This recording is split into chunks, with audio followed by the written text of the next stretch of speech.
Serial actor Senthil அவர்கள் அவரோட 15,000 பணத்தை இழந்துட்டேன் அப்படின்னு சொல்லியிருக்க விஷயம் இப்போ சோசியல் மீடியாவில் ரொம்பவே வைரலாக போய்கிட்டு இருக்கு. என்ன நடந்திருக்கு அப்படிங்கிறது தான் இந்த ஒரு வீடியோவில் நம்ம பார்க்க போகிறோம். பிரபல சீரியல் ஆக்டர் செந்தில் அவர்களை நம்ம எல்லாருக்கும் ரொம்பவே நல்லா தெரியும். பல வருஷமாக ஆர்ஜேவா ஒர்க் பண்ணி வந்துட்டு இருக்காரு. அண்ட் அது மட்டும் இல்லாமல் ஏகப்பட்ட சீரியல்ஸ் பண்ணியிருக்காரு. இவரோட நடிப்பில் வந்திருந்த சரவணன் மீனாட்சி எல்லாரோட ஃபேவரட். எல்லாரோட ஃபேவரட் அப்படிங்கிறது நம்ம எல்லாருக்கும் நல்லாவே தெரியும். சமீபத்தில் அண்ணா சீரியல் பண்ணி வந்துட்டு இருக்காரு. அண்ட் அதுவுமே ரசிகர்கள் மத்தியில் மிகப்பெரிய ஒரு வரவேற்பு பெற்று இருக்கு. தொடர்ந்து இவர் சமீபத்தில் ஒரு விஷயத்தை ஷேர் பண்ணியிருக்காரு. அது என்ன அப்படின்னா, என்னோட ஃப்ரெண்ட் ஒருத்தர் தொழிலதிபராக இருக்காரு. அவரோட அக்கௌண்ட்லேருந்து பார்த்தீங்கன்னா எனக்கு வாட்ஸ்அப் மெசேஜ் ஒன்று வந்துருந்துச்சு. அதில் அவசரமாக எனக்கு ஒரு 15,000 வேணும் அப்படிங்கிற மாதிரி அவர் கேட்டிருந்தாரு.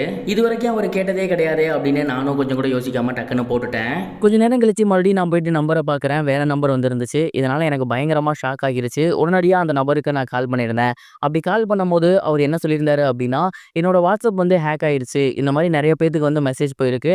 அப்படி எதுவும் வந்துச்சுன்னா நீங்கள் அனுப்பாதீங்க அப்படிங்கிற மாதிரி சொன்னாரு. எனக்கு பயங்கரமான ஷாக். அந்த மனுஷன் எப்பவும் கேட்டதே இல்லை, திடீர்னு கேட்டாரே. நானும் மிகப்பெரிய ஒரு அமௌண்ட்டை கொடுத்துட்டேன். ஆனால் இப்போ அந்த அமௌண்ட் அப்படியே போயிருச்சு அப்படிங்கிற மாதிரி சொல்லியிருந்தாரு.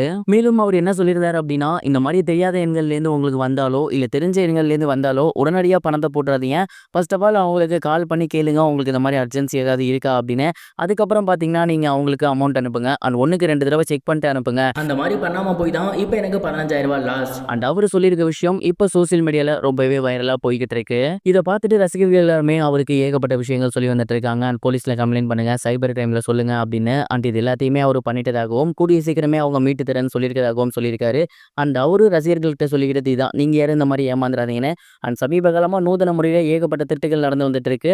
இதனால பொதுமக்களாகிய நாம தான் பத்திரமா இருக்கணும் அப்படின்னு அவரு கேட்டிருக்காரு. இது ஒரு புறம் இருக்க, யாஷ் அவர்கள் தமிழ் படத்துல நடிக்க போறாரு கூடிய சீக்கிரம் அப்படிங்கிற செய்தி வெளியாகி எல்லாருக்குமே பயங்கரமான ஒரு ஷாக்கிங் ஏற்படுத்தியிருக்கு அப்படின்னு தான் சொல்லணும். என்னடா சொல்ற, இதுல என்ன ஷாக் அப்படின்னு கேட்டீங்கன்னா, கேஜிஎஃப் படத்தோட மிகப்பெரிய வெற்றிக்கு பிறகு யாஷ் அவர்கள் பேன் இண்டியன் ஹீரோவா மாறி இருக்காரு. தெலுங்கு டைரக்டர்கள்லாம் அவருக்கு அப்ரோச் பண்ணிட்டு இருக்காங்க. நார்த் இந்தியன் சைடு அவர் அப்ரோச் பண்ணிட்டு இருக்காங்க.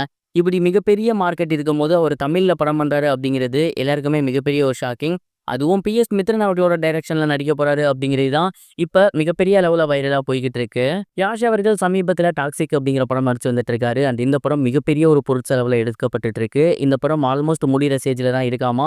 இந்த படம் முடிச்ச கையோடையே யாஷ் அவர்கள் அடுத்து ஒரு படம் பண்ண போறாரு. அண்ட் அந்த படம் பார்த்தீங்கன்னா அதிகபட்சமாக தமிழ் படமாக தான் இருக்கும். அதுவும் PS மித்ரன் அவர்களோட இயக்கம் தான் அப்படிங்கிற மாதிரி சொல்லியிருக்காங்க. அண்ட் இந்த ஒரு காம்போ பார்த்தீங்கன்னா இப்போ மிகப்பெரிய அளவுல வைரலா போய்கிட்டு இருக்கு. இந்த காம்போவை பத்தி நீங்க என்ன நினைக்கிறீங்க? இந்த படம் எப்படி இருக்கும்னு நினைக்கிறீங்க? யாஷ் அவர்களோட தமிழ் வருகையை பற்றி என்ன நினைக்கிறீங்க? மறக்காம கமெண்ட் பாக்ஸில் ஷேர் பண்ணுங்க. இது வரைக்கும் கனெக்டிங் டிவிக்கு சப்ஸ்கிரைப் பண்ணனா மறக்காம சப்ஸ்கிரைப் பண்ணிக்கங்க. உடனடி அப்டேட்ஸ் பெறுவதற்கு நோட்டிஃபிகேஷன் பெல்லையும் கிளிக் பண்ணிக்கங்க.